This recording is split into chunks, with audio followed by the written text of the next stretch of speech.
네, 안녕하세요. 반갑습니다. 오늘은 대출 특강하는 날이죠. 초보분들을 위해서 대출 미니 특강을 하려고 합니다. 이게 생기초잖아요, 생기초. 대출이 사실 뭐 별 내용이 없습니다. 아는 분들이 이미 다 아시는 내용도 많고, 그냥 뭐 이렇게 제가 아는 거, 생초보분들보다는 제가 그래 조금이라도 더 알 테니까. 그리고 전 대출을 많이 일으켜서 뭐 투자를 해봤으니까, 대출에 대해서 오늘 좀 썰을 좀 풀어드리도록 하겠습니다. 초보자를 위한 강의입니다. 너무 쉽다. 이거 뭐야. 너무 쉽잖아. 네, 그거는 본인 잘못이에요. 전 분명히 초보자용이라고 말씀드렸으니까. 근데 한번 들어보시면, 이런 것도 있구나 하고 좀 발상이 좀, 인사이트를 좀 얻으실 수 있는 기회가 됐으면 좋겠어요. 레버리지라고 하죠. 레버리지. 레버리지가, 지렛대란 뜻이거든요. 뭐 지뢰가 이렇게 있잖아요. 무거운 돌이 있어. 무거운 돌이 있으면 우리 여기다가 막대기가 길면 길수록 여기 이렇게 힘을 조금만 줘도 이게 100kg도 들어올릴 수 있잖아요. 100kg 이렇게 우리가 힘으로 들긴 어려운데 여기에다가 여기가 1m고 여기가 10m고 뭐 이걸 쓰면 뭐 되게 손쉬운 힘으로 10kg 정도의 힘으로 이걸 들어 올릴 수 있죠. 이런 게 레버리지 효과죠. 지렛대 효과. 대출을 보통 그래서 레버리지라고 합니다. 레버리지가 뭐야? 라고 생각하시는 분도 있을 수 있는데 이게 대출을 일으킬 때 보통 레버리지라고 씁니다. 레버리지라는 책도 있죠. 그 레버리지라는 책은 타인의 힘을 이용해서 뭐 하는 걸 말합니다. 뭐 사람 고용하고 뭐 이런 얘기도 나오고, 우리말로는 뭐 지렛대 효과 정도 생각하시면 돼요. 근데 그 대출이란 게 뭐 부동산에만 있는 게 아닙니다, 당연히. 그냥 뭐 모든 부분에 있어요. 주식도 레버리지 미수 친다고 하죠, 미수. 그러니까 이게 주식은 증거금 보통 한 30% 내나요? 프로 내나? 30% 내나? 제 주식 걸 많이 안 해서 잘 모르겠네요. 그리고 저는 항상 돈 없으면은 그 주식 안 사가지고. 내가 오늘 주식을 샀다. 뭐 예를 들어서 뭐 1억을 매입했다. 그러면 뭐 증거금이 30%라고 하죠. 그러면 3천만 원만 있으면 돼요. 그럼 나머지 7천만 원 언제 내냐? 이틀 후에, 이 영업일 후에, 주말일 수도 있으니까. 이 영업일 후에 7천만 원을 냅니다. 그러면 오를 게 확실할 때 이렇게 할 거 아니에요? 오를 것 같을 때. 3천만 원 내고 샀다가 이틀 있다 올라. 그럼 팔면 그냥 끝이에요. 근데 떨어졌어. 1억에 샀는데 7천만 원으로 떨어졌다. 30%나 떨어졌어요. 그러면 나 지금 돈이 없잖아요. 그쵸? 3천만 원밖에 없는데 돈 없이 이걸 샀다. 그러면 반대 매매가 일어나요. 야, 너 돈 없는데 왜 샀어? 하고 저절로 프로그램이 팔아버려요. 그러면 되게 손해를 크게 보겠죠. 그래서 이걸 주식 미수 친다고 하는데 이거는 추천하고 싶지 않아요. 하지 마세요. 망하는 사람들이 주식 이렇게 해서 많이 망합니다. 물론 이걸로 큰 돈 번 분들도 많은데 반대매매 되게 위험하니까 안 하셨으면 좋겠어요. 저는 전혀 하지 않거든요. 코인은 선물 투자. 물론 그 한국 거는 안 되는데 바이낸스나 이런 데서 선물 투자를 할 수 있어요. 코인 같은 경우는 나중에 혹시 기회가 되면 제 코인 강의를 할 수 있으면 좋을 것 같은데 이게 스케줄이 될지 모르겠네요. 코인이 저는 사실 올해 코인으로 그래도 좀 수익을 많이 올렸거든요. 코인이 되게 장점이 많아요. 그러니까 바이낸스 같은데 바이비트, 바이낸스 뭐 이런 외국 거래소가 있거든요. 외국 거래소 가면은 선물 거래라고 있어요. 뭐 퓨처라고 하죠, 선물 거래. 이거는 롱에도 걸 수 있고 숏에도 걸 수 있어요. 롱은 오르면 수익 보는 거, 숏은 떨어지면 수익 보는 거. 손해는 반대겠죠. 만약 10배, 뭐 100배까지 걸 수 있거든요. 10배를 레버리지 쓸 수 있어요. 예를 들어서 내가 1000만 원이 있는데 그러면 1억 원어치를 비트코인을 살 수 있어요. 모든 코인 다 되는데 비트코인이 제일 유명하니까 코인을 1000만 원만 있어도 10배 레버리지를 사용했다. 그러면 1억을 쓸 수 있어요. 완전 이득이잖아요. 그쵸? 올랐을 때. 올랐을 때 이득이죠. 그러니까 예를 들어서 10%만 올라도 그러면 10배의 레버리지 썼으니까 100%가 되는 거예요. 100%가 되면 2배가 되는 거잖아요. 그쵸? 1000만 원이 2000만 원이 되는 거죠. 그러니까 이게 되게 이득이긴 한데 근데 반대로 10% 떨어지면 청산이라고 하거든요. 빵원이 돼요. 1000만 원 그냥 없어져요. 내 돈 1000만 원 그냥 없어지는 겁니다. 되게 위험하죠. 그래서 저는 뭐 선물 투자 가끔 하는데 전 해도 한 3배 정도 소소하게 씁니다. 크게는 안 쓰고. 근데 오늘의 핵심은 부동산이죠. 부동산은 은행에서 대출 받을 수도 있고 이따 말씀드리겠지만 P2P 대출을 쓸 수 있고 제일 많이 쓰는 게 전세 레버리지를 많이 이용하죠. 전세 끼고 갭 투자라고 하거든요. 이거를 많이 씁니다. 제가 뭐 실제적인 얘기들을 현실적으로 좀 대출 어렵다 하시는 분들도 이해할 수 있게 쉽게 알려드릴게요. 부동산 쪽 그 레버리지, 부동산 쪽 대출 위주로 제가 말씀을 드리도록 할게요. 초보분들은 이게 뭔지도 잘 모르는 것 같더라고요. LTV가 뭐야? 그러니까 LTV가 뭐 이런 거예요. 담보가치에 따른 대출금의 비율. 뭐 말이 어렵죠. 10억이면 얼마까지 대출 나오나. 이게 그냥 LTV라고 생각하시면 돼요. 얼마까지 대출 나와요. 사실 이게 제일 궁금하지 않나요? 10억짜리 집 살 때 얼마 필요한 거야? 이게 LTV예요. 만약에 LTV가 40%다. 그럼 4억 대출 나오는 거예요. LTV가 80%다. 설레이죠? 8억이 대출 나와요. 그럼 내 돈 2억만 있으면 돼요. 되게 좋죠? 저는 이럴 때 투자를 시작했는데, 그때 더 공격적으로 했어야 돼. 이렇게 될 줄 몰랐지. LTV가 이런 거예요. 그러니까 6억짜리 집을 산다. 6억이 그 대출 규제를 안 받는, 거의 상한이라고 생각하시면 되고, 6억짜리 집을 사는데, 만약에 LTV가 40%다. 그러면 대출이 40% 나오는 거고, 내 돈 있어야죠. 네, 내 돈이 있어야죠. 3.6, 3억 6천은 있어야 돼요. 근데 대출이 40% 나오는 거는 이건 주식담보대출이고, 주택담보면 주식담보. 주택담보대출이 이만큼 나오는 거예요. 주담대라고 하죠. 이렇게 나오는 거고, 보통 이게 영끌이라고 하면 여기에다가 신용대출을 끼죠. 그러니까 예를 들어서 주택담보대출 이게 40%고 플러스 부부가 있잖아요. 예를 들어 5천 신용대출 받고, 그다음 와이프 5천 신용대출 받고, 이러면 이것만 해도 여기 2.4억에다가 1억 추가되니까 3.4억 되겠죠. 네, 이렇게 해서 내 돈 좀 적어도 되니까 보통 이렇게 많이 합니다. 그래도 부족하다. 그럼 P2P 대출이나 대부업체 쓸 수도 있죠. 근데 신용 좋거나 그 소득이 증빙이 많이 되시는 분은 1억까지도 되거든요. 만약에 아내는 5천 된다. 그럼 1억 5천을 쓸 수 있죠. 근데 이건 뒤에서 말씀드리겠지만 신용대출 1억 받으면 1년 이내에 집을 못 사요. 그러니까 9,900 받거나 이런 식으로 해야 돼요. 0.99억 이렇게 해야 됩니다. 대충 뭔지는 아시겠죠? 예전에는 LTV가 80%까지 나왔어요. 예전에 그 하락기가 있었잖아요. 우리나라도. 믿기지는 않으시겠지만 있었습니다. 이때는 80%까지 대출이 나왔는데 지금은 이렇게 좀 힘들다고 보시면 돼요. 80%까지 이제 힘들고 이럴 때 나중에 이제 또 기회가 올 수 있어요. 그죠? 이제 수도권이랑 전국에 집을 많이 짓는다고 하잖아요. 또 너무 초과 공급하면 값이 떨어질 수 있거든요. 이때는 물론 이거는 희망회로긴 한데 안 떨어질 수도 있고 떨어질 수도 있고 시장을 저는 예측하지 않습니다. 대응만 하면 되죠. LTV가 80%까지 또 갈 수도 있어요. 이때는 좀 적극적으로 매수를 해봐도 좋을 것 같습니다. 그리고 또 좀 어려운 말이 나오는데 DTI, DSR 이런 거 보면 좀 너무 어려워 보이잖아요. 그죠? 그거는 그냥 소득 대비 얼마나 나오나 이렇게 생각하시면 돼요. 계산을 해드릴까 말까 지금 고민 중인데 계산하면 좀 어렵게 생각하실까봐 사실 그렇게 크게 중요하지 않거든요. 제일 중요한 건 LTV다. 얼마가 나오냐가 중요하잖아요. 그쵸? 근데 내 소득이 너무 적으면 대출이 이제 좀 줄어들 수 있어요. 특히 내년부터는 DSR 적용한다고 하니까 뭔지 간단히만 알려드릴게요. 계산도 해드리려고 그랬는데 계산하면 재미도 없고 의미도 없으니까 어차피 은행에서 다 계산해줍니다. DTI는 내가 1년에 5천만 원을 번다. 그럼 만약에 DTI가 40%다. 그럼 5천만 원에 40%면 얼마죠? 2천만 원이죠. 그러면 원금과 이자의 합이 1년에 2천만 원을 넘을 수가 없어요. 그럼 무슨 뜻이냐? 원금을 같이 갚으면 손해죠. 대출을 많이 받을 수가 없어요. 근데 요즘에 주택담보대출들은 원리금 같이 상환하죠. 그러니까 원금하고 이자를 같이 상환해요. 그래서 또 많이 안 나오는 게 있어요. 근데 제가 좋아하는 토지 투자는 그래서 사실 저는 토지 투자 좋아하는 것도 있어요. 토지 투자는 이자만 냅니다. 그리고 DSR 이런 거 안 받아요. DTI 이런 것도 별로 신경 쓰지 않아요. 특히 이자만 내니까 이자는 4% 5%밖에 안 되는데 이자만 내니까 금액이 그렇게 크지 않거든요. 그래서 레버리지를 좀 많이 일으킬 수 있어요. 토지 투자의 최고 장점이라고 할 수 있죠. 그리고 상가 투자 같은 경우는 상가는 주로 개인이 살 수 있지만 가급적이면 법인으로 많이 하는 게 좋습니다. 유리한 점이 많아요. 왜냐면 또 상가를 투자하면 거기서 임대 수익이 나오잖아요. 그럼 종합소득세 과표가 올라갑니다. 그래서 돈 많이 벌면 그 세금 비율이 높아져요. 이게 추천드리고 싶진 않고 가급적이면 법인으로 투자를 하는 게 상가 투자는 좀 유리한 점이 좀 있는 것 같아요. 원리금 상환 방식과 원금 균등 방식. 그러니까 지금 적게 내는 게 좋아요.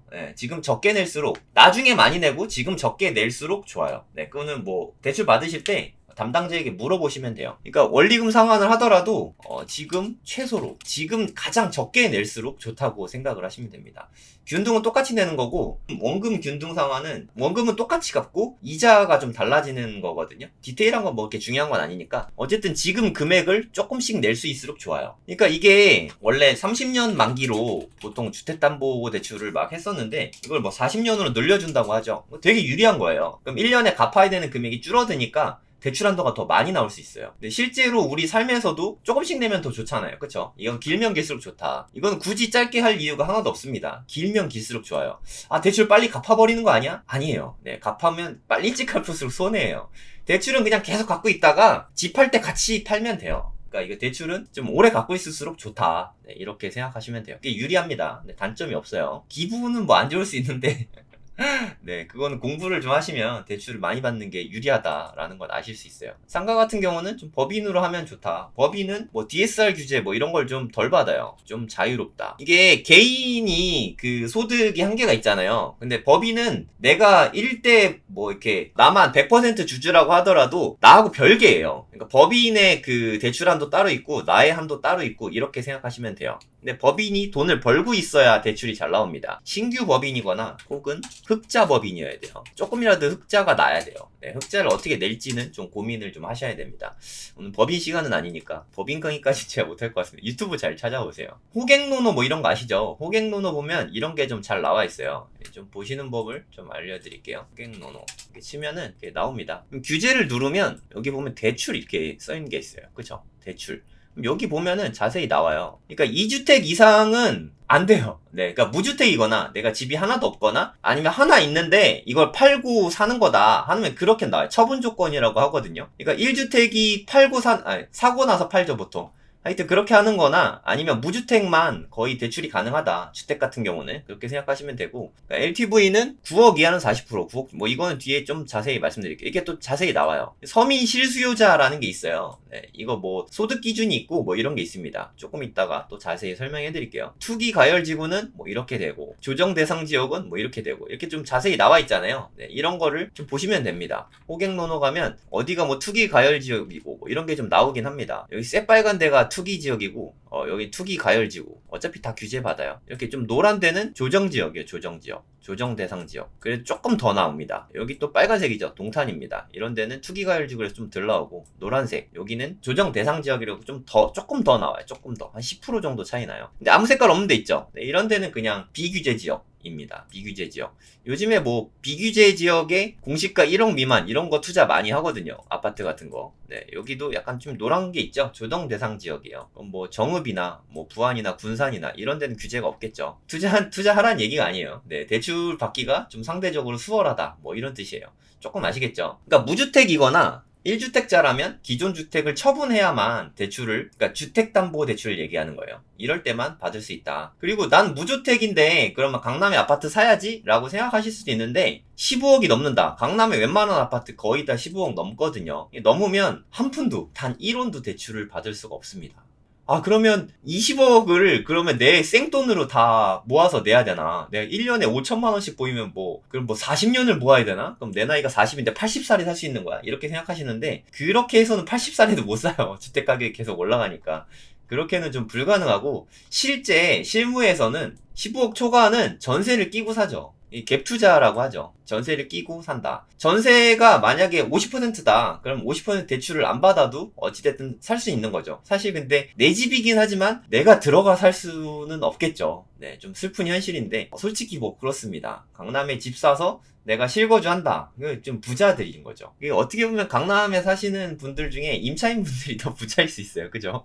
집주인보다 임차인이 더 부자인 경우가 많습니다. 실제로도 그래요. 여기 보면 뭐 자세히 나와 있는데 이거는 그 공시자료예요. 네, 국토부에서 뭐 이렇게 규제 낼 때마다 공시자료 이렇게 냅니다. 네, 공시자료에서 나오는 건데 무주택 세대주에만 나와요. 뭐 1주택 그 갈아타기 수요는 어쨌든 뭐 비슷한 거니까 서민 실수요자 같은 경우는 좀 한도가 좀 더 나오거든요. 어떤 식으로 더 나오냐면 9억 이하 주택이어야 돼요. 9억 이하. 그러니까 9억 원 이하. 그러니까 투기과열지구는, 그러니까 서울집 같은 경우는 다 투기과열지구라고 생각하시면 돼요. 네, 경기도도 대부분. 우리가 사고 싶은 지역은 대부분 투기과열지구라고 생각하시면 됩니다. 6억까지는 60%가 되고, 그거 넘어가면 50%다. 네, 이거는 계산 한번 해드릴게요. 만약에 9억 집을 사고 싶어. 집값이, 그러긴 힘들긴 하지만 집값이 딱 9억이다. 그러면 6억까지는 6억에 60% 대출을 받는 거예요. 6억에 60%면은 3.6억이 대출 나오죠. 그럼 그 초과금, 9억이니까 6억 초과한 게 3억이잖아요. 그쵸? 초과된 3억. 얘는 50%만 나와요. 그러니까 1억 5천이죠. 그러면 총 대출 금액은 둘이 합치면 5억 1천만 원이죠. 서민 실수요자 조건은 충족해야 돼요. 네, 부부 합산 9천만 원, 그러니까 연소득 9천만 원 이하여야 돼요. 그리고 생애 최초 같은 경우는 처음 집 사는 거다. 그러면 부부 합산으로 1억 미만까지는 좀 봐줍니다. 이거 그냥 이거 참고하시면 되고 5억 1천만 원이 대출이 나와요. 집값이 딱 9억이니까 그러면 3억 9천만 원이 있어야 돼요. 서울에 9억 집도 사실 잘 없는데 9억 집을 사려고 해도 3억 9천만 원이나 있어야 되니까 사실 주택을 사는 게 쉽지가 않죠. 솔직히 말씀드려서. 그쵸? 솔직히 3억 9천만 원 현금으로 있으면 되게 돈 많은 거 아니에요? 근데 이거 전세금으로 이게 다 깔고 앉아 있어도 이거 되게 돈 많은 거거든요. 요즘에 뭐 벼락거지 하는데 이거 정말 되게 많은 겁니다. 근데 이게 9억짜리 집이 사실 비싼 집이잖아요. 싼 집이 아니죠. 네, 조금 더 저렴한 거를 보시면 돼요. 그러니까 내가 실거주 목적으로 산다. 네, 이거는 좋긴 하지만 투자 목적으로 한 6억 정도 되는 뭐 경기도의 적당한 지역에 집을 사는 것도 방법이죠. 그러면 최소한 주택이 상승할 때 롱 포지션은 갖고 있는 거죠. 네, 상승에 베팅은 할 수 있는 거죠. 현금으로 갖고 있는 거는 좀 기분이 이렇게 좋진 않으니까 네, 이럴 수 있다 정도 아시면 돼요. 대출할 때 좀 알아야 되는 개념 중에 하나가 최우선 변제금이란 걸 알아야 되거든요. 이게 뭐냐면 국가에서 좀 돈 없는 사람들, 임차인들을 좀 보호해주기 위한 임대차 보호법 같은 거예요. 그러니까 최우선 변제금은 뭐냐면 원래는 만약에 내가 집을 살 때 아까 경우를 좀 말씀을 드릴게요. 집 9억짜리를 내가 샀다. 그러면 대출을 5억을 받고 네, 제가 열심히 돈을 모아서 내 돈이 4억이 들어갔다. 이렇게 해서 샀다고 치죠. 그럼 나는 5억 주고 사고 대출을 5억을 받았어.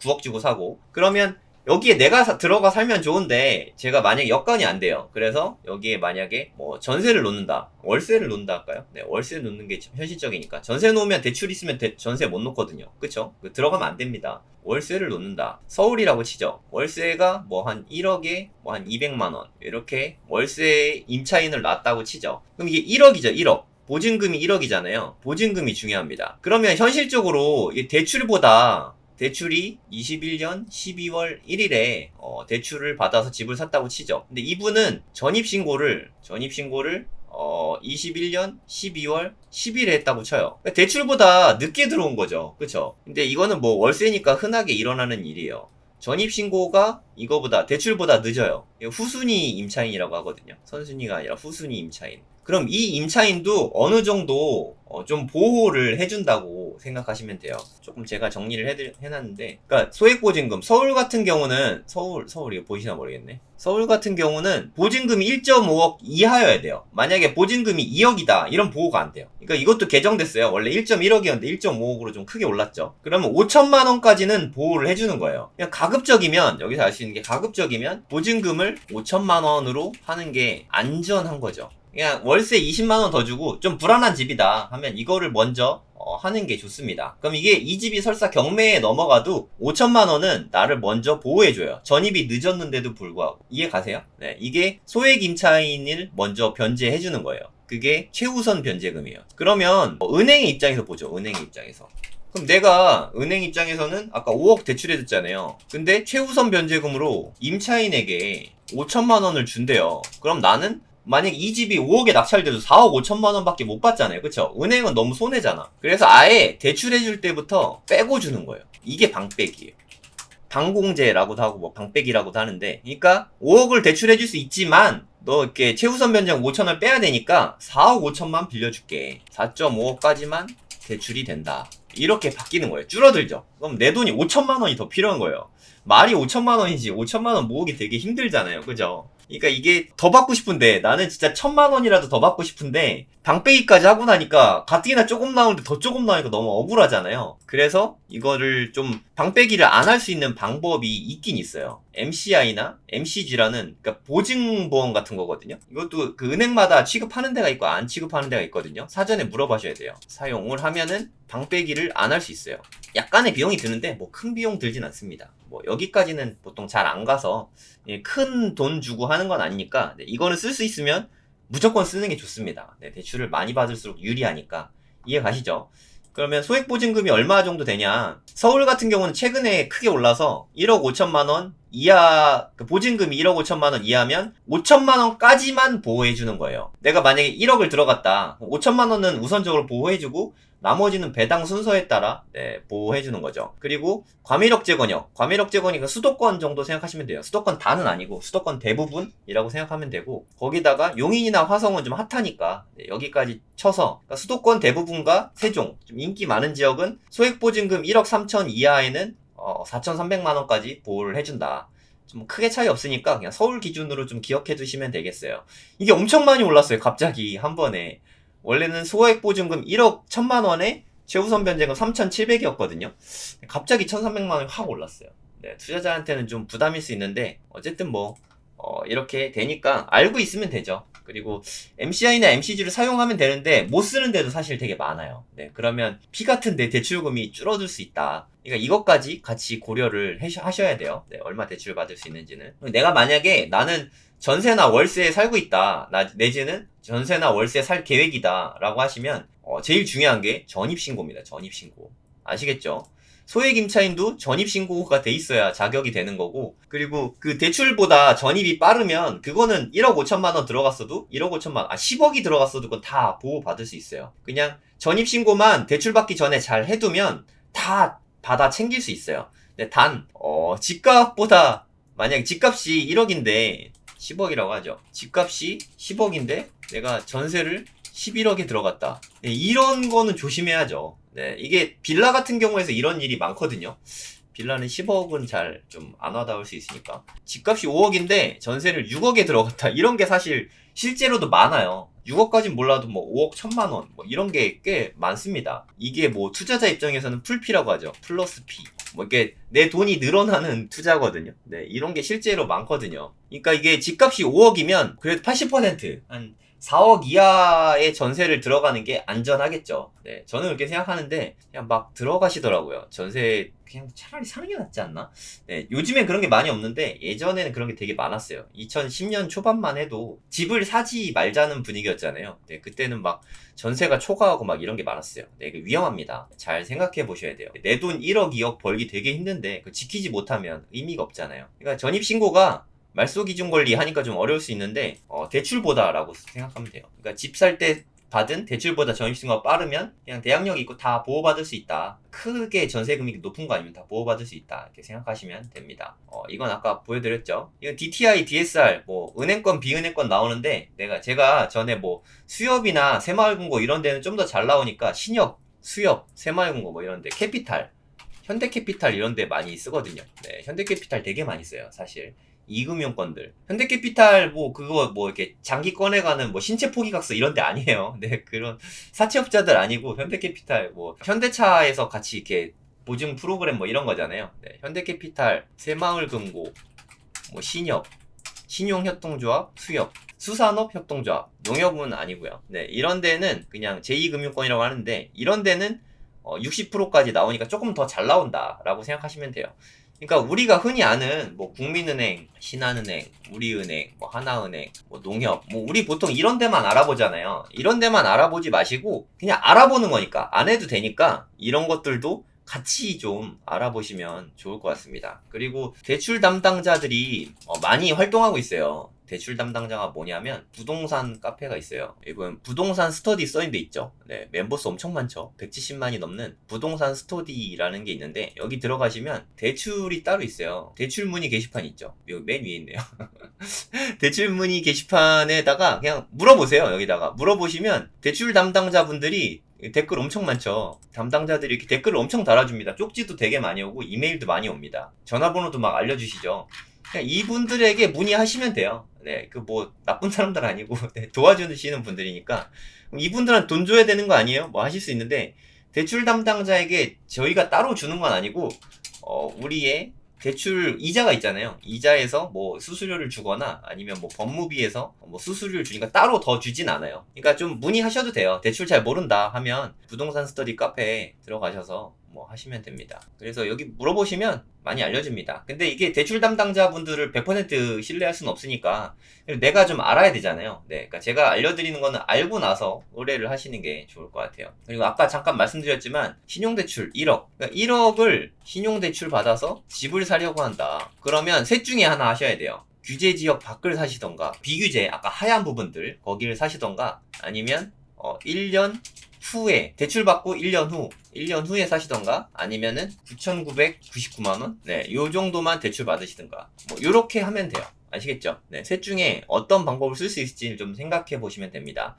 이거는 신용대출은 주택담보대출하고 별개예요. 네, 아직은 좀 별개로 되니까 나중에는 이제 이것도 다 포함돼서 DSR을 총량제로 묶는다고 하거든요. 내년 7월 정도부터 시작한다고 하는데 그 전에 하셔야겠죠. 네, 그 전에 미리 받으셔야 되고, 집을 사실 거면 그 전에 사는 게 대출 면에서는 유리할 수 있습니다. 근데 여러모로 들어보시면 알겠지만 좀 답답하죠. 네, 생각보다 많이 나오지도 않고. 그러니까 여러모로 대출 받아서 집 사는 게 쉽지가 좀 않죠. 그러면 이제부터 좀 더 현실적인 방법, 어떻게 하면 돈이 좀 적게 들어갈까 측면에서 대출의 좀 현실적인 방법, 네, 그럼 어떤 방법들을 쓰면 좋을까라는 거를 좀 생각을 좀 해보도록 하죠. 이게 가장 현실적인 것 같아요. 내가 만약에 현재 뭐 전세 5억을 살고 있다. 근데 사실 이 5억이 전세자금 대출 받은 거면 뭐 3억이 내 돈일 수도 있고, 하여튼 내 돈이 전세금에 얼마 묶여있는지가 중요하죠. 이거를 월세집으로 옮기는 거예요. 월세로 옮기면은 뭐 예를 들어서 5천만 원에 뭐 200만 원 뭐 이렇게 바꿀 수 있잖아요. 그쵸? 물론 매달 200만 원씩 들어가긴 하는데 4억 5천을 그러면 돈을 더 끌어올 수 있는 거잖아요. 그죠? 그러니까 이게 4억 5천만 원의 돈이 되게 엄청나게 큰 돈인데 이게 대출로 충당이 안 되잖아요. 지금은. 옛날엔 됐거든요. 80%까지 대출도 되고 했는데 제가 처음 투자할 때만 해도 묶이진 않았어요. 뭐 대출 규제가 있긴 있었는데 좀 피해갈 수 있는 방법들이 있었는데 지금은 뭐 거의 없다고 생각하시면 돼요. 쉽지 않아요. 이렇게 하면 4억 5천만 원이 생기죠. 그 다음에 갭 투자로 사는 거예요.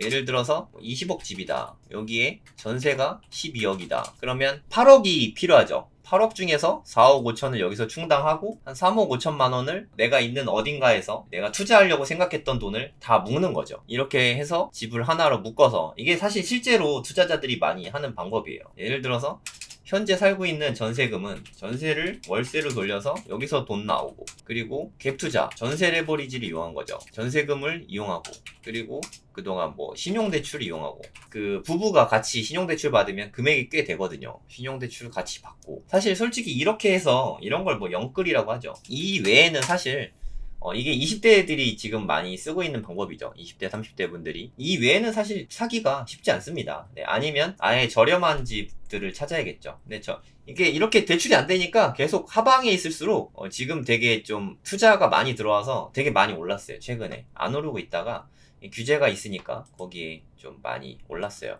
근데 이렇게 생각할 수 있어요. 갭 투자로 집을 사고 전세자금 대출 받아서 전세를 살면 되지 왜 월세 살죠? 그러니까 자금 이렇게 있으면 전세자금 대출은 나오지 않냐? 그럼 전세에 대출 받으면 되지 않습니까? 라고 생각할 수 있는데 빡빡해졌죠. 대출이 전반적으로. 집을 사면 전세자금 대출이 회수당해요. 그러니까 이게 불가능한 방법이에요. 월세 살아야 돼요. 그래서 전세를 살면서 갭투자로 집을 산다. 이건 좀 힘들고, 우리 집을 월세로 바꿔야 되는 이유가 여기에도 있어요. 대출금을 회수당할 수 있거든요. 현재 이렇습니다. 네, 제가 권장하는 게 아니라 이렇게 할 수 있다요. 네, 이렇게 해라가 아니라 오해하시면 안 됩니다. 투자는 본인 책임. 아시죠? 그럼 뭐 예를 들어서 내가 무주택이다. 그럼 6억짜리 집 살려면 얼마가 있어야 되냐? 서민 실수요자, 아까 서민 실수요자 기준 말씀드렸죠. 그냥 그 부부 합산 9천만 원 이하라고 생각하시면 돼요. 최초 집이면 1억 이하, 합산해서 연소득이. 그러면 60%까지 대출 나오니까 3억 6천 대출 받고 2.4억 내 돈. 내 돈에는 신용대출이 포함될 수 있다. 신용대출 포함해서 2억 4천이 있어야 6억 집을 살 수 있죠. 6억 집 정도 돼야 서울에서 아파트라고 부를 수 있는 것 집에 들어갈 만한 것 같아요. 근데 나는 대부분이 많이 그렇지 않나요? 네, 저는 2.4억이 되게 큰 돈이라고 생각해서 요즘에 뭐 돈 가치가 아무리 떨어졌다고 해도 2억 4천이 엄청나게 큰 돈이거든요. 아니 나 이만큼 돈이 없는데 그러면 아파트는 이제 끝인가? 사실 오늘 대출 강의 핵심은 여기에 있어요. 여기에 대출 강의라고 하는데 이런 얘기들을 하는 게 되게 웃길 수도 있어요. 근데 솔직히 2억 4천이 있는 사람이 현금으로 있는 사람이 얼마나 됩니까? 여기에서 쭉 들어오시면서 되게 답답하셨을 거예요. 저도 그렇고. 네, 제가 지금 집이 한 채도 없거나 뭐 그랬으면 저도 마찬가지였을 것 같아요. 근데 만약에 내가 지금 현재 2억 4천이 없는데 집을 사고 싶다. 그러면 현실적으로 어떻게 할지, 나라면 어떻게 할지 관점에서 말씀드리는 거예요. 저 같은 경우는 그럼 내가 가진 돈으로, 뭐 누군가는 1억일 수도 있고, 내가 가진 돈은 신용대출 포함이니까 내가 5천만 원 있고 신용대출 5천만 원 받으면, 와이프도 5천만 원 받으면 뭐 1억 5천만 원이 되는 거죠. 난 만약에 솔로다. 5천만 원 받아서 1억이 있는 거죠. 이 금액으로 갭 투자할 수 있는 거를 찾아볼 거예요. 좋은 지역으로. 근데 지방이겠죠. 서울이나 경기에서 갭투자 1억은 빌라 같은 데 될 텐데 추천드리고 싶진 않고, 하여튼 이렇게 좀 찾아볼 거예요. 일단 찾아봐야 돼요. 그럼 그게 기준이 됩니다. 아파트 갭투자는 얼마가 들까? 이거를 먼저 찾아봐야 돼요. 열심히 서칭을 해야 됩니다. 이 찾아보는 방법은 뭐 그냥 네이버 부동산 찾으면 돼요. 네, 편하고 잘 돼 있으니까. 네, 우리나라 네이버 부동산이 사실 되게 편해요. 여기서 서칭을 열심히 해서 지역별로 찾아보시면 돼요. 서울에, 경기도에서도 뭐 주요 지역들, 뭐 성남이나 광명, 과천, 하남, 이런 데도 일단 찾아보세요. 네, 서울 찾아보시고 요런 데 한번 찾아보시고, 기타 경기도들, 수원이라던가 동탄이라던가 남양주라던가, 네, 뭐 그냥 많이 있잖아요. 화성도 있고, 뭐 그냥 이런 데들 그냥 다 찾아보세요. 이런 데 갭 투자로 얼마 정도 들구나, 이런 개념이 있어야 돼요. 왜냐하면 그래야 이게 기준이 됩니다. 그 다음에는 좀 지방의 좀 큰 도시들, 광역시급 이런 데를 좀 찾아보세요. 대전, 대구, 부산, 울산, 뭐 광주 빠진 데 있나요? 대충 뭐 이 정도지 않을까요? 네, 이런 데들 찾아보시고, 네, 지방에 또 이렇게 소도시 중에서는 좀 한 20만 이상 되는 데들, 뭐 전주나 뭐 이 정도 급의 창원, 뭐 이런 구미, 뭐 이런 데들, 네, 그런 데들도 좀 찾아보세요. 아파트로, 네, 지방 빌라는 하지 마세요. 이런 데를 일단 좀 열심히 찾아보세요. 그럼 여기에도 투자의 기회가 있을 수 있어요. 현금으로 들고 있는 것보다는 100번 낫고, 공부를 안 했는데 코인 투자하는 것보다는 훨씬 낫습니다. 코인 투자가 되게 어려워요. 네, 멘탈 관리도 잘 안 되고, 저 오늘 보니까 제가 코인 투자한 게 오늘 마이너스 한 23%인가? 이렇게 났더라고요. 근데 저는 뭐 솔직히 크게 신경 쓰지 않아요. 물론 이렇게 코인 투자 떨어졌으면 막 제가 23% 이렇게 몇천만 원 되거든요. 23% 떨어지면 몇천만 원 떨어졌으니까 전전긍긍하고 잠도 안 오고, 이런 분들이 사실 대부분이거든요. 그런 분들이라면 안 하는 게 좋다고 생각해요. 저는 이렇게 떨어지면 오라? 이거 봐라? 뭐 이거 한 30% 정도 되면은 뭘 사야겠다고 저는 준비하고 있거든요. 저는 더 살 준비할 수 있는 정도의 멘탈을 가진 게 아니라면 코인 투자, 주식 투자, 네, 쉽지 않다고 생각합니다. 근데 부동산은 그 정도는 아니니까. 부동산이 마이너스 30% 난다. 이거 진짜 쉽지 않은 일이거든요. 그냥 물론 지방의 소도시, 사람들이 전혀 찾지 않는 이런 데는 그럴 수 있지만, 좀 인기 있는 지역에 마이너스 30% 났다. 그럼 뭐 외환위기나 뭐 IMF나 아니면 뭐 리만 브라더스 좀 온 거예요. 이거 진짜 국가 비상사태 수준이 온 거니까, 이렇지 않으면은 뭐 괜찮습니다. 대부분. 그래서 좀 부동산 위주로 투자의 내공이 그렇게 있지 않다면, 네, 잘하시는 분들은 뭐 논외로 하고, 코인 투자 잘하시는 분들 많으니까 그런 분은 논외로 하고, 그렇지 않다면 이렇게 아까 갭 투자는 잠깐 말씀드렸죠. 네, 전국의 서울 수도권을 중심으로 광역시, 네, 지방 소도시 좋은 지역일수록 좋습니다. 이런 데 좀 잘 찾아보시고, 아니면 오피스텔. 요새 오피스텔이 인기가 되게 많아요. 오피스텔이 인기가 많은 이유는 왜일까요? 네, 얘는 대출이 나오거든요. 대략 한 70% 정도 대출이 나옵니다. 예를 들어서 오피스텔이 뭐 한 6억이다. 경기도 쪽에 6억짜리 오피스텔이 나왔다. 그러면은 1억 8천이 필요한 거긴 한데, 대부분은 계약금만 있으면 돼요. 처음에 살 때 만약 당첨됐다, 아니면 줍줍이라고 하죠. 미계약분. 이거는 그냥 10% 정도 있으면 돼요.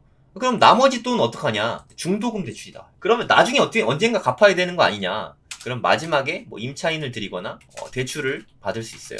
그러니까 결국에는 계약금 6천만 원만 있으면 뭔가를 할 수 있다는 거예요. 그러니까 이것도 일종의 청약 같은 거거든요. 오피스텔도 청약으로 많이 하니까 청약, 분양, 이런 데에 관심을 가지셔야 돼요. 그러니까 기축 시장이 있고 분양 시장이 있다고 생각하면 돼요. 그러니까 분양 시장은 현재 없지만 앞으로 만들어질 거라고 생각하시면 돼요.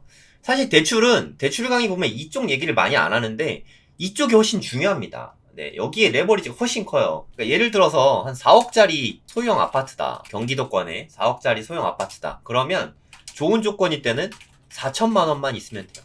내 돈 4천만 원. 근데 이게 신용대출 껴도 되거든요. 그러면 신용대출로 4천만 원 받을 수 있다. 나 직장인이면 4천만 원 정도 나오고 안 된다 하면 그 아내분이랑 같이 신용대출 받으면 이 정도는 받을 수 있거든요. 근데 그럼 이렇게 만약에 받을 수 있다면 4억짜리 집을 살 수 있어요. 이게 좀 되게 희망적이지 않나요? 그래서 우리는 청약 공부를 해야 되는 거예요. 제가 지금 반포 메이저에 저까지 이렇게 3분 정도 임직원이 청약을 작년과 올해 받았어요. 아파트를 다 받았어요. 제가 좀 알려드린 것도 있지만 본인이 공부해서 받았어요. 신용대출을 받아서라도 이렇게 하면 돼요. 좀 솔깃하지 않나요? 네, 무주택자분들 같은 경우는 솔깃하시겠죠. 근데 뭐 이렇게 생각할 수 있어요. 청약 언제 되나요? 그게 되나요? 안 되잖아요. 뭐 이렇게 생각할 수도 있는데 눈이 높아서 그래요. 남들이 다 보고 있는 누가 봐도 좋은데 이런 데는 당연히 안 되죠. 남들도 다 보고 있는데 그런 데를 조금 벗어날 수 있어야 돼요. 그러니까 오피스텔은 한 70% 정도 대출이 나오고 기축의 경우 뭐 그런 거니까 만약에 신축이다, 분양이다, 분양을 받으세요. 네.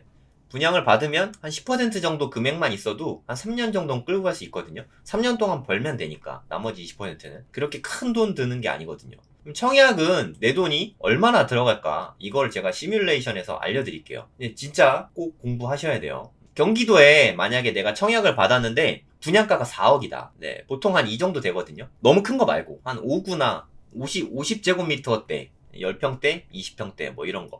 84제곱미터는 한 6억 정도 될 거예요.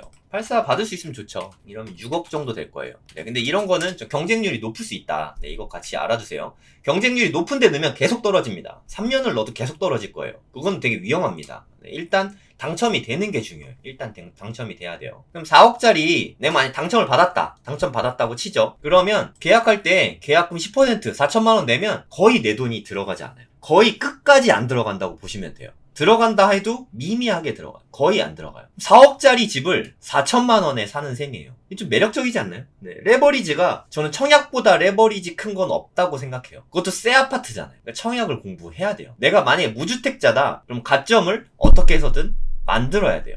이해하시죠? 갑자기 그 청약 수업이 됐는데 레버리지를 하면서 청약 얘기를 안 한다. 그거는 사실 반만 한 거예요. 중도금 대출보다 좋은 게 없거든요. 조금 더 자세히 말씀드릴게요. 만약에 계약할 때 계약금 10% 4천만 원이다. 저는 4천만 원이 없어요 라고 생각하실 수 있는데 대출을 특별히 신용대출 받은 게 없으시다면 만약 부부다. 소득이 되게 적어도 2천만 원씩 각각 신용대출 받을 수 있거든요. 물론 지금은 받을 수 없어요. 제가 왜 지금 12월 14일 날 대출 특강을 할까요? 할 게 없어서? 아니에요. 지금 공부를 해두면 내년에 2022년 1월에 이제 요입 땅이 시작돼요. 요입 땅. 무슨 말이냐면 지금 대출 안 되죠. 원래 안 돼요. 연말에는. 작년에도 이랬어요. 작년 이맘때도. 작년 이맘때 뉴스 보세요. 네, 신용대출 다 막혔다고 뉴스 나오고 내년에 1월 되잖아요. 그때부터 시작이에요. 대출 한도가 은행이 뭐 이렇게 증가율이라고 하는데 5, 6% 정도 되는데 내년 1월엔 시작이니까 그건 얼마든지 되거든요. 그러니까 내년 1월에 달려가서 살 수 있어야 되니까 지금 공부를 해놔야 되는 거예요. 내년에 바로 뛰어가서 신용대출을 받으세요. 네, 부부가 같이 손잡고 가서 신용대출 받으세요. 4천만 원 받으시면 뭐 더 받을 수 있으면 더 받으세요. 최대로. 만약 5천씩 나온다. 그럼 받으세요 그냥. 5천만 원 플러스 5천만 원. 1억이죠. 1억 받으세요. 신용대출로. 금리가 너무 높잖아요. 그래도 받으세요. 네, 이거 되게 싼 거예요. 네, 제가 2010년도에 제가 신용대출 받았을 때 금리가 12%였어요. 12%. 그래도 저는 너무 감사하며 받았어요. 근데 지금 뭐 끼케야 한 3, 4%인데 그게 뭐가 높습니까? 많이 받으세요. 이빠이 받으세요. 이빠이. 그리고 그거 쓰면 안 돼요. 쓰면 큰일 납니다. 네, 그걸로 대출 많이 받았으니까 차 바꿀까 난리 납니다. 백인 하나 샀까지 미친 거죠. 네, 그러면 안 됩니다. 그러라고 받는 게 아니에요. 네, 일단 1억을 받으세요. 2022년 1월이 되면 부부가 같이 손잡고 가서 제일 먼저 가세요. 뭐 1월 3일? 1월 3일이 월요일이지 않나? 1월 3일 날 여기서 제 수업 들은 분들은 신용대출이 없다면 1월 3일 날 다 같이 가서 1월 3일이라고 쓸게요. 네, 신용대출 받으세요. 네, 최대로 받으세요. 아시겠죠? 이렇게 다 받고 나면 이제 마음의 여유가 생기잖아요. 돈이 이제 있으니까 마음 놓고 청약을 넣어도 돼요. 근데 이걸 안 받아 놓잖아요? 그럼 되게 불안해요. 청약 되면은 한 1, 2주 만에 계약하러 가야 되거든요? 갑자기 1억을 마련해야 되면 사람 마음이 무섭고 불안할 수 있거든요. 그러니까 미리 대출을 좀 받아 놓으셔야 됩니다. 아시겠죠? 그리고 이제 분양가 4억이잖아요. 그럼 나머지 3억 6천은 어떻게 됩니까? 라고 생각하실 수 있으니까 계약금은 이제 신용대출 받던 아니면 내가 모아놓은 돈으로 내던 하여튼 4천만 원은 일단 냈다고 치죠. 중도금 대출이 최대 60%까지 나옵니다. 아니 대출 아까 40% 된다면서요. 서민 실수요자는 60%까지 나와요. 저도 그렇게 받았어요. 그러니까 2억 4천만 원은 이게 한 3년 동안 받을 수 있는 거예요. 그럼 이제 3년 후에 입주할 때 잔금을 내거든요. 그러니까 보통 이렇게 돼요. 계약금 10%, 20%인 데도 있어요. 네, 그래서 1억을 받아놔야 돼요. 계약금 20%, 중도금이 한 60%, 10, 60 하면 30이잖아요. 네, 30% 잔금을 입주할 때 냅니다. 3년간 중도금 대출을 받다가 마지막에 입주할 때 그러면 마지막에 부족한 돈 내야 되는 거 아니냐라고 생각하실 수 있는데 이때 주택담보대출을 받을 수 있잖아요. 내가 집 산 거잖아. 새 아파트죠. 근데 보통 분양은 되게 싸게 하잖아요. 그죠? 시세보다 싸게 하는 데다가 3년 동안의 시세 차익이 있겠죠. 그래서 이쯤에는 한 7억이 돼 있습니다. 3억 번 거죠. 청약을 공부하셔야 돼요. 3억을 일단 벌고 시작하잖아요. 이것도 주택을 추가로 사는 거 아니고 2년 정도 실거주 하면 다 비과세 받을 수 있어요. 물론 뭐 전매 제한이나 뭐 이런 게 있을 수 있는데 그건 논외로 하고 어찌됐든 비과세로 3억을 깔끔하게 다 벌 수 있는 거죠. 이거 무조건 공부해야 됩니다. 내 돈 없이 3억을 벌 수 있는 기적 같은 방법이에요. 국가가 도와주는 방법인 거죠. 이거 공부를 그래서 꼭 해놔야 돼요. 이때 나 돈이 없는데 어떻게 하죠? 중도금 대출은 상환해야 된다고 하던데요. 그러니까 내 집이 이제 7억이 됐잖아요. 이 시세를 기준으로 40%만 돼도 74, 28, 2,800이잖아요. 그러면 만약에 50% 정도 된다, 60% 정도 된다. 아까 보여드렸죠? 최대 60%까지 되니까. 그럼 4억까지 대출 받을 수 있어요. 그냥 뭐 굳이 이거 내 돈 4천만 원 들어가 있으니까 3억 6천만 원만 받으면 되죠. 3억 6천만 원 대출을 받으면 내가 돈이 더 이상 들어갈 게 없는 거예요. 그럼 4천만 원으로 나는 물론 이자는 내야죠. 나중에 이자는 한 100만 원, 120만 원 내야 될 텐데 그거는 감당하셔야 됩니다.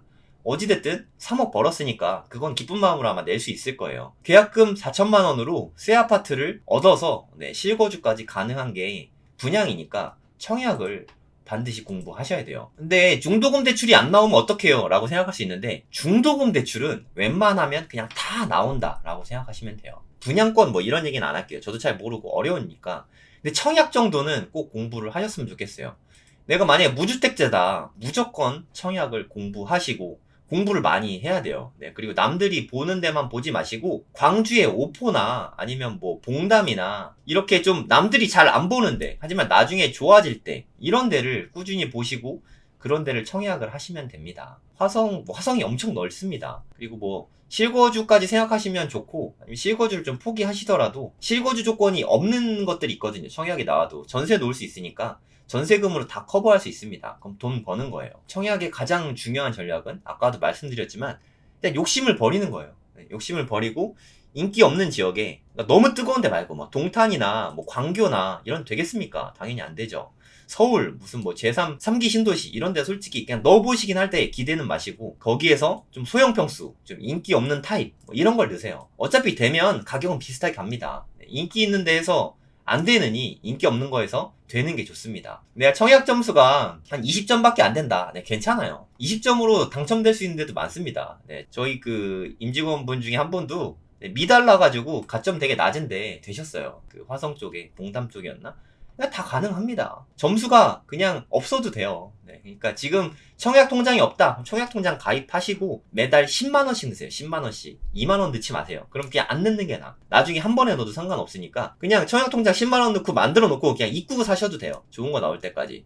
그리고 청약 공부를 좀 많이 하세요. 뭐 수강료 내고 하셔도 좋고 유튜브에 워낙 많은 게 있습니다. 유튜브 보시면 다 나오니까 그거 보시면 돼요. 앞으로의 플로우를 제가 간단히 좀 말씀을 드릴게요. 내가 만약에 무주택자다 그러면 청약을 꼭 공부를 하세요. 청약에 당첨이 된 다음에 분양권이나 갭 투자를 하시면 됩니다. 마통을 풀로 다 받으셨으면 신용대출이 안 나오겠죠. 마통이 신용대출이니까. 뭐 더 받을 수 있으면 더 받을 수도 있으니까 한번 가서 알아보세요. 은행 가서. 이거를 하신 다음에 토지 혹은 상가 이건 별개예요. 그러니까 토지 투자나 상가 투자나 오피스텔이나 이건 오피스텔은 대출이 한 70% 나오잖아요. 그죠?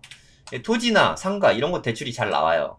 그리고 빌딩 뭐 아직 돈이 없어서 뭐 잘 모르시겠지만 어쨌든 이런 거는 내가 무주택 유지하면서도 할 수 있으니까 이건 병행할 수 있어요. 내가 만약 무주택자고 나는 청약을 해야겠다 싶으시면 요런 데 관심 갖고 있다가 근데 이거 하다가 돈이 없어가지고 못 들어가면 안 되니까. 근데 청약은 돈이 많이 안 들잖아요, 그쵸? 한 4천만 원에서 한 1억 정도면 되니까 이거는 좀 준비를 해두시고, 네, 여차하면 땡길 수 있게 준비를 해두시고, 남는 돈이 있다면 이런 거 하시고, 남는 돈이 없다면 청약에만 집중하세요. 이게 돈 제일 많이 버는 거니까 다른 거 하지 마세요. 네, 이거 하세요, 이거. 갭 투자 먼저 하지 마세요. 지방 갭 투자할까요? 무주택자인데 무슨 지방 갭 투자를 합니까? 청약을 해야지. 좀 인기 없는 데라도 넣으면 되니까 그냥 이거 청약 하세요. 청약이 안 될 것 같아요. 그럼 될 것 같은 데로 이사 가세요. 그럼 되잖아. 주소지를 될 것 같은 지역으로 가세요. 화성이나 뭐 약간 좀 인기 없는 지역들, 남양주나 이런 데 가세요. 하나면 좀 인기가 많아져갖고 이제 좀 함부로 하면 안 될 것 같고, 이런 데 가서 좀 기다렸다가 청약하면 되잖아요. 2년 3년 좀 고생하면 되죠. 네, 3억 그 고생한다고 어디서 3억 떨어지나요? 네, 1, 2년 고생해서 청약이 되면 이게 더 대박이지 않나요? 네, 다른 거 하지 마시고 이렇게 하시면 좋겠어요. 그 뭐 이렇게 어디야, 화성 같은 데는 당해 조건, 당해가 뭔지 아세요? 네, 그 지역권 되는 건데 지역에 우선권을 주거든요. 네, 화성이나 뭐 용인 뭐 이런데 당해 조건이 되면 좋으니까, 네, 먼저 좀 청약 앞으로 나올 때들 쫙 보시고 공부하셔야 돼요. 네, 제가 이 짧은 시간에 다 알려드릴 순 없고, 화성이나 용인 쪽을 저는 되게 좋게 보고 있거든요. 네, 이런 데 쪽으로 공부를 하세요. 화성이나 용인 둘 중에 하나 찝어서 여기로 이사 가는 것도, 네, 진지하게 고민을 해보세요. 아시겠죠? 나 벼락거지 됐어 하고 손 놓고 있지 말고 왜 그럽니까? 네, 뭐 누가 그러면 나 살려줍니까? 공부해야죠. 나 바꿀 수 있는 건 나밖에 없어요. 네, 내가 공부해서 하는 수밖에 없습니다. 이렇게 좋은 청약이란 제도가 있는데, 청약, 나 가점이 10점인데 무슨 수로 당첨돼? 당첨됩니다. 네, 미달이면 다 당첨이에요. 나는 주거용을 꼭 하고 싶다. 그래, 난 실거주용으로만 사고 싶다. 다른 대출될 수 있는 방법은 없냐? 하고 궁금하신 분들이 있을 수 있으니까. 있긴 있어요. P2P 대출. 이자가 상당히 높아요. 네, 제가 2010년도에 12%로 대출 받았다고 말씀을 드렸는데, 이게 사실 되게 큰 돈이에요. 1억을 대출받으면 매달 100만원씩 내야 되거든요. 그냥 뭐 일종의 사채일 수도 있죠. 대부업체 통해서 대출받는 거거든요. 한도가, 이거는 뭐 규제받는 게 아니니까 많이 나옵니다. 사금융이에요, 사금융. 그러니까 자기 개인 돈 빌려준다고 생각하시면 돼요. 최대 80% 정도 나올 수 있다. 담보가치가 워낙 좋으면 뭐 90%도 받을 수 있겠죠. P2P 대출이란 게 있다. 추천드리는 거 아니에요. 이런 게 있다 정도만 알려드린 거예요. 이자가 좀 크니까 단기적으로만 쓰세요. 단기적으로만. 예를 들어서 만약에 경매 낙찰을 받았다. 법인은 잘 안 된대요. 개인으로 낙찰 받으셔야 돼요. 개인으로 낙찰 받아서 잔금을 내야 되잖아요. 잔금 낼 때만 한 2달 정도 쓰는 거예요. 그 다음에 전세를 놓는 거죠. 그러니까 제가 갭 투자하려면 그냥 부동산 가는 게 여러모로 편하고 좋다라고 말씀드렸잖아요. 근데 경매 물건이 너무 싸게 나온 거야. 근데 전세를 놓고 싶어. 그럴 때 잠깐 쓸 수 있는 대안 같은 거죠. 추천드리는 건 아니에요. 이렇게 할 수 있다예요. 그러니까 뭐 12%라도 2달 정도는 쓸만 하잖아요. 1억 받아도 뭐 한 100만원씩 2달 해봤자 200만원이니까 뭐 5천만원 싸게 나왔으면 경매로 그 뭐 이득이 많잖아요. 그쵸? 이런 걸 계산해 보시면 됩니다. 그리고 이거는 조심스러운 부분이긴 한데 그냥 뭐 이제 공공연한 비밀이죠. 사업자가 있으시면 후순위 대출을 받을 수 있어요. 제1금융권에선 취급하지 않고 저축은행이나 아까 말씀드린 뭐 현대캐피탈 이렇게 2금융권에서 네이버 같은 데 쳐보세요. 사업자 후순위 대출 뭐 이런 거 뭐 제가 자세히 말씀드리기 좀 조심스럽고 한도가 많이 나옵니다. 90% 정도 나오고 이자율은 적은 데는 한 4에서 5% 정도도 있고, 네, 보통 한 6% 정도 생각하시면 될 것 같아요. 근데 제가 오늘 대출 강의를 했잖아요. 사실 부동산 투자를 대출을 모르고 한다. 이거는 불가능해요. 무슨 노동하고 사업하고 제가 아무리 사업을 해서 열심히 벌어도 10억을 버는 게 쉽지 않거든요. 이거를 돈 벌어서 집을 사야지 이거는 불가능해요. 공부해야 돼요. 그래서 지금 뭐 부동산으로 부자 된 분들 그런 분들 한 분도 없어요. 다 레버리지를 써서 일단 매입을 하고 나중에 채우는 거예요. 왜냐면 자산 가치는 상승하니까. 내가 이만큼 벌면 부동산 가격은 10억이 더 올라가 있어요. 몇십 년 후에. 그러니까 이거는 불가능합니다. 레버리지를 잘 활용할 줄 알아야 돼요. 레버리지의 끝판왕은 중도금 대출이다. 그래서 청약을 잘 알아야 된다. 아시겠죠? 네, 중도금 대출이 진짜 중요합니다. 레버리지가 부동산 투자의 가장 큰 부분이에요. 그러니까 이번 상승장에서 돈이 없어가지고 나는 다음 장을 준비하고 싶다 하면 말씀드렸죠. 네, 청약을 꾸준히 하시고 돈을 열심히 모으세요. 돈을 계속 모아야 돼요. 일단 대출도 대출이지만 내 돈이 있어야죠. 네, 내가 돈을 모아서 대출 받은 거와 함께 청약을 해야죠. 나 이번 생엔 틀렸어. 이제 욜로적으로 살아야지 하고 뭐 좋은 차 타고 포르쉐 타고 이러지 마시라고요. 네, 포르쉐 그까짓 게 뭐 그렇게 대단합니까? 포르쉐 10년 후에도 그렇게 멋질까요? 지금 사는 1억이 10년 후에 그 1억짜리 차 가치를 할까요? 네, 자산 가치가 높아지는 걸 사야죠. 뭐가 됐든 언젠가는 기회가 올 거예요. 왜 온다고 생각을 하냐면 대통령 후보 2명 있죠. 이모모 씨와 윤모모 씨가 두 분 중에 한 분이 이변이 없으면 대통령이 되겠죠. 근데 두 분 다 전국에 250만 호를 짓겠고 수도권에 130만 호를 짓겠다고 합니다. 수도권에. 실행할지 안 할지 모르겠지만 둘 다 하겠다고 하니까 될 가능성이 그래도 높지 않겠습니까? 그러니까 얘네들을 이렇게 막 지어대면 집을 너무 많이 지으면 공급 초과가 나니까 집값이 떨어질 가능성이 상당히 높다고 생각해요. 대구만 봐도 알 수 있죠. 요즘에 입주 물량 워낙 터지고 분양 많이 되니까 집값이 좀 조정 중이잖아요. 전국적으로 이런 일이 일어나면 집값이 떨어질 수 있어요. 그러면 지금은 대출을 꽁꽁 묶어놨는데 그땐 대출을 풀어줄 수 있죠. 이때 LTV를 완화해주면 우리는 제일 먼저 뛰어가서 사면 됩니다. 근데 제가 이렇게 말씀드렸는데 무서워요. 지금 일본은 우리나라 계속 집값이 오르고 있잖아요. 일본은 집값이 떨어지고 있어요. 뭐 이렇게 도쿄나 뭐 이런 데 말고 대부분의 지역들은 집값이 떨어지고 있어요. 집값이 떨어지고 있으니까 일본 사람들은 집을 안 사요. 그래서 더 떨어지죠. 얘네들은 심지어 금리가 한 2.5%인데 80%인가 90%인가를 대출해줘요. LTV가 90%인 거죠. 그래도 안 사요. 그래도 안 삽니다.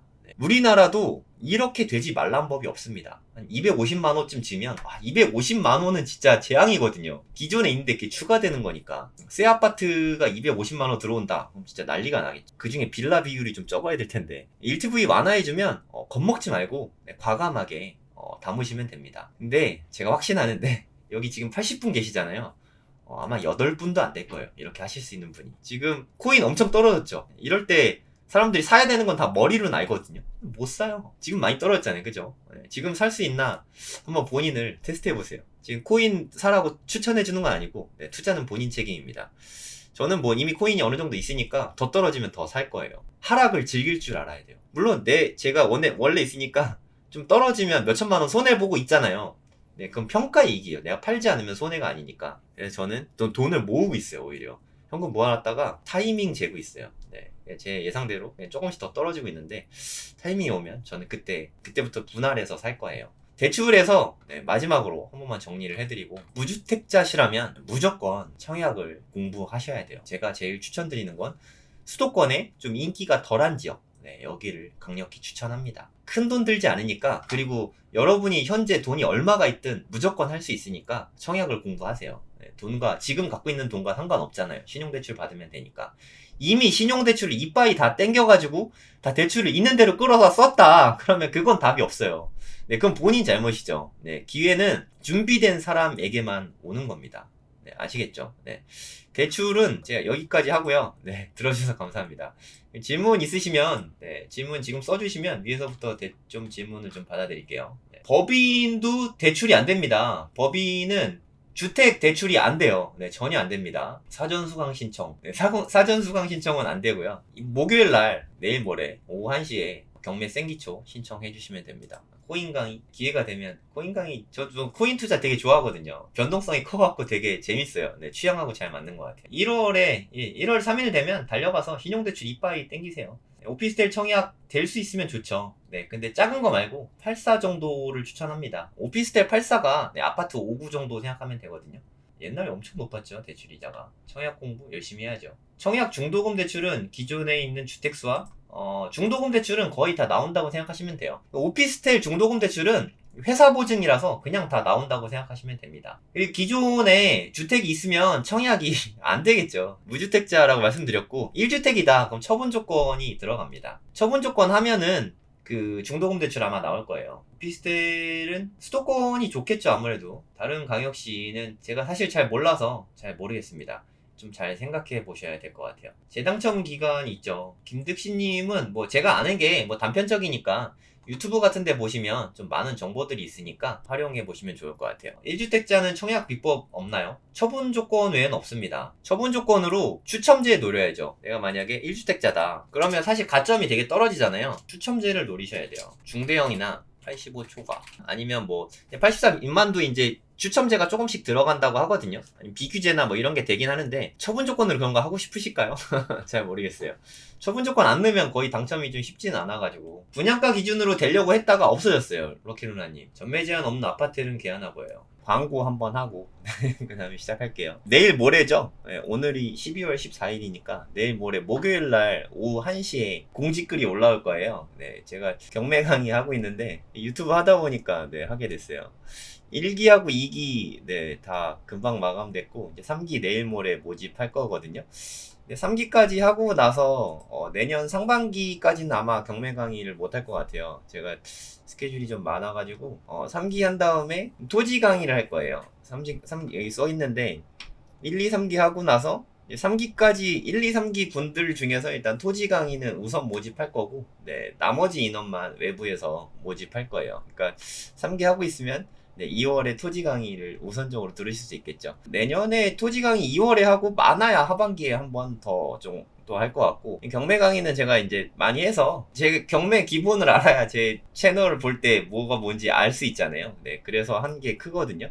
1, 2, 3기 하면 그래도 이제 어느 정도 아실 테니까 한동안 좀 경매 강의 좀 쉴 예정입니다. 이제 토지 강의 하고 창업 강의도 좀 해달라는 요청이 너무 많아가지고 네, 한 번쯤 해야 될 것 같아요. 언제 어떻게 할지 모르겠지만 네, 2022년에 반드시 하도록 하겠습니다. 꼭 할 거예요. 꼭. 수강료는 15만 원이고요. 경매 10년 질문권 포함이 이렇게 써 있는데 1기랑 2기는 평생 질문권이었어요. 내가 100세까지 질문 받아주기 좀 힘들 수 있으니까 일단 10년으로 줄었고요. 4기부터는 10년에서도 좀 대폭 줄어들 예정입니다. 혹시 기회가 되시면 이번에 신청하시면 좋을 것 같아요. 목요일날 오후 1시에 공지가 제 블로그에서 공지 올라오거든요. 네이버에다가 이렇게 성정길 치시면 제 뭐 나오거든요. 블로그라고 나와요. 네, 블로그 누르시면 나오니까 여기에 공지가 띡 올라올 거예요. 목요일날 1시에. 늦지 마시고 신청해주세요.